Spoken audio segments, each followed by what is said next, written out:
Palawan Massacre. The Palawan Massacre occurred on 14 December 1944 during World War II near the city of Puerto Princesa in the Philippine province of Palawan.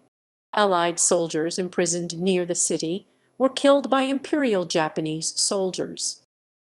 Background: on 12 August 1942, 300 American prisoners arrived on two transport ships, survivors of the Battle of Bataan and the Battle of Corregidor. They were interned in the old Filipino constabulary barracks, referred to as Palawan's Prison Camp 10A, or Palawan Barracks. They would spend the next 2 years clearing an area 2,400 by 225 yards, 2195 by 206 m, and then building an 8-inch thick 20 cm concrete runway, 1530 by 75 yards, 1399 by 69 m, using only hand tools, wheelbarrows, and two small cement mixers. The prisoners were also forced to build revetments for 150 Japanese planes. Sick and useless prisoners were switched with healthier ones out of Manila during construction. On 22 September 1944, half of the prisoners were sent back to Manila. By October 1944, the airstrip and nearby harbor came under Allied attack. The prisoners were forced to dig bomb shelters within the prison compound, consisting of trenches 5 feet (1.5 m) deep and 4 feet (1.2 m) wide. Shelter A held 50 men, Shelter B held 35, and Shelter C held up to 30, and were augmented by smaller 2-3-man shelters. Shelter had a hidden exit that extended beyond the camp's barbed wire to a 60-foot 18-m cliff overlooking the bay. Army Captain Fred Bruni was the senior officer amongst the prisoners. Dr. Carl Mango and Dr. Henry Knight, a dentist, were also amongst the prison population. Beatings were common, and rations eventually reduced to a mess kit of rice per day. There were 4 prison escape attempts. The first, on 11 August 1942, was made by 6 prisoners, 5 of whom were able to join the Filipino guerrillas at Brooks Point in South Palawan. The second attempt, on 29 August 1942, by 2 prisoners was also successful through the aid of friendly Filipino guides. The third in February 1943, and the fourth on 28 June 1943, were not successful. In August 1944, 1,800 men of the 131st Battalion, 2nd Air Division, were assigned to defend the airfield under the command of Captain Kajima. In December 1944, he sought advice as to action to take regarding the POW at the time of enemy landing.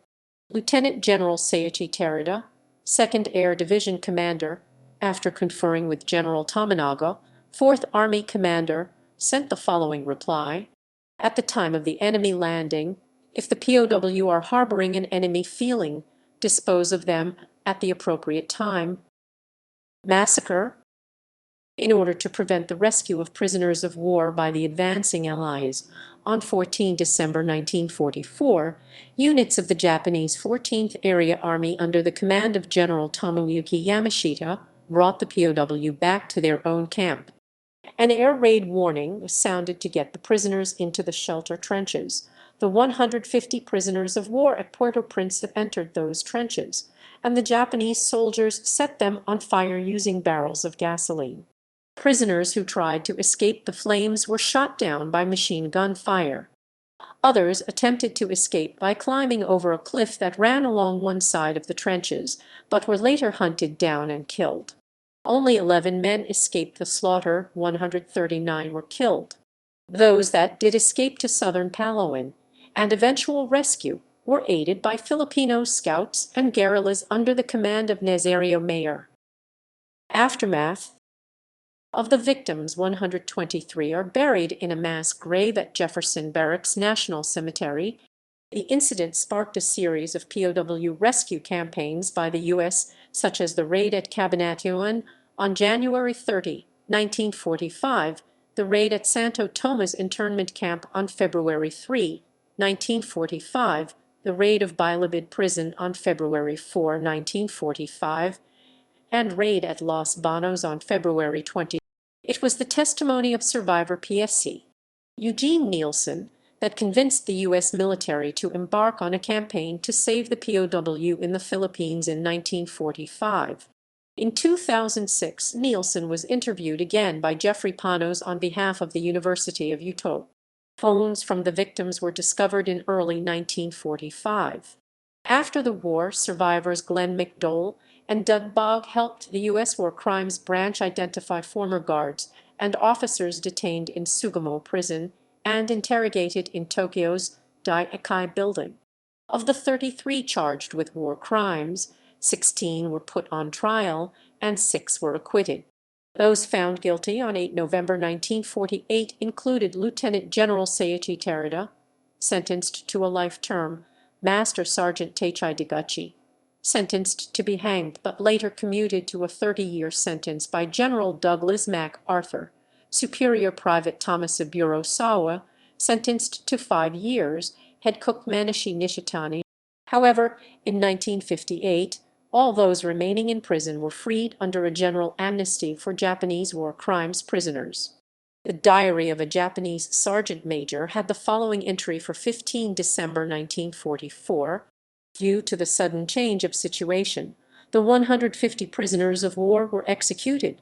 Those who escaped were discovered this morning in the Puerto Princesa anti-aircraft trench and were shot. They truly died a pitiful death. Appearance in literature. Massacre most recently has been the subject of the book As Good as Dead, the daring escape of American POW from a Japanese death camp, Stephen L. Moore, and also the basis for the book Last Man Out, Glenn McDowell, USC, survivor of the Palawan Massacre in World War II by Bob Wilbanks, and the opening scenes of the 2005 Merrimack. Evidence of the episode has been recorded by 2 of the 11 survivors, Glenn McDowell and Rufus Willie Smith from the 4th U.S. Marines.